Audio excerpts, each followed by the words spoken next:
Hey guys, what's going on? It's Legacy, and today I got a brand new commentary for you guys. So I'm looking at myself in the mirror, and I'm thinking, how is this guy ever gonna get this commentary done? Because this is like the 10th try, and I keep fucking up. What are you doing, you dumbass? You should stop doing this. You're wasting time. Now I'm talking to myself in the mirror after 10 attempts. This is not going well. I'm starting to lose my mind making a single commentary. I already made it 30 seconds and I haven't talked about anything yet. Alright, anyways. I want to talk about two things in this commentary. One being, shit, this... Alright, I may have to go to like 11 tries.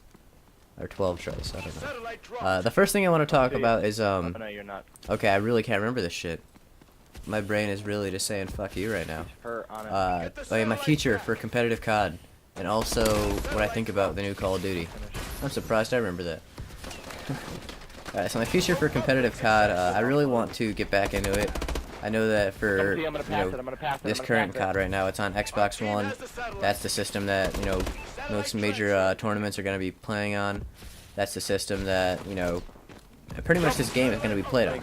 If you have an Xbox 360, you can still do GBs and tournaments that are like, on the side, like small GB tournaments, I guess. But they're going to be really small scale.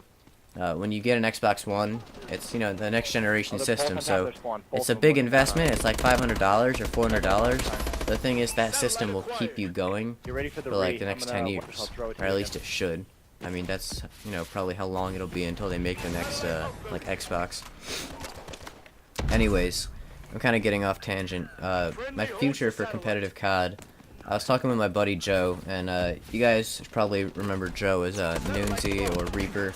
I played with him on my MW3 competitive team, and we were actually a pretty beast squad. Me, him, Alpha, and my friend Billy, also known as Panic Instinct, playing with me in this dubs match. And, we were pretty good, and Joe was telling me how, he misses competitive gaming and how, it was a big part of his life as well as mine, even though we didn't really take it that far. Just the tenacity of the matches that we had, and, how we really, put our heart into, like, the game. We did our best. So anyways, we both really enjoyed the MW3, and we were thinking that we should just get back into competitive gaming for Advanced Warfare. So the only way to do that is really to get an Xbox One. As much as it sucks, that we have to shell out the money to get it, it's kind of like, what else are you gonna do? You're kind of stuck. Xbox 360 games they're probably gonna still make games for 360 over like the next year or so, but if you want to be a competitive gamer, you can't really be playing on, the old gen systems when the big tournaments are on the new gen systems. So, that's just, it's kind of unfortunate that it has to be that way, but, at the same time, I guess I get an Xbox One out of it if I have to pay for one and end up playing on it. So that kind of takes care of one expense that I'm going to have to cover over the next 10 years at some point. The thing is, it's not really at the best time because me and my friends were in college, or some of us are just out of college, so being able to, pay for an Xbox One and get like the new Call of Duty, SCUF controller, stuff like that, it can run up a pretty expensive bill. You're probably looking at like $650 just everything in total. And it is a lot of money for one person to put into it. And even for, me and my friends, like, the reason we play competitive is to be on the same team. And that way we can, like, reach these goals together. And, just having the dream of traveling together, like, to an event, playing at an event, hanging out at an event.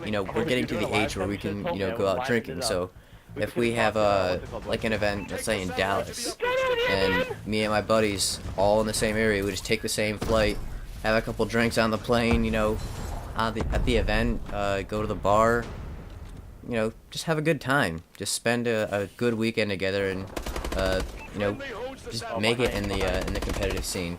But that's, of course a dream, and the dream of many, many, many competitive players. But, it's the thing that keeps us going, and the reason that we're wanting to get an Xbox One and, shell out this money. So that's pretty much my future for competitive COD. I can't really guarantee that that's going to happen at any time. Like, I'm not really sure when I'm going to get an Xbox One or what's going to happen because I can't get it. Have my friends be playing on 360. I guess I could keep my 360, but, it's probably gonna have to happen together. You know, all three of us like purchasing an Xbox One. So next I want to talk about is this game, and I probably got about 3 minutes. And like I was saying before, you really need a scuff controller to be able to do well in this game. And as much as it sucks, you know, it's something you gotta do. You have to like pretty much buy one. The reason being is that in this Call of Duty, they are more relevant than they have ever been before. In past CODs, if you had a scuff controller, you had a slight advantage. And some people thought you had a ridiculous advantage. And, you know, there were people on each side of it. Like, some people thought it was just, you know, it didn't really do much for them. Like, it didn't really help them out. There was some people that swore by it like they can't play without it. And I think that, you know, in the past CODs, when you're able to do, like, jump shots and drop shots and panic knife with a scuff controller, that's a little bit of an advantage. Like, that's a fair advantage, though. If you're gonna pay an extra like $100 on a controller, you should get that advantage, I guess. But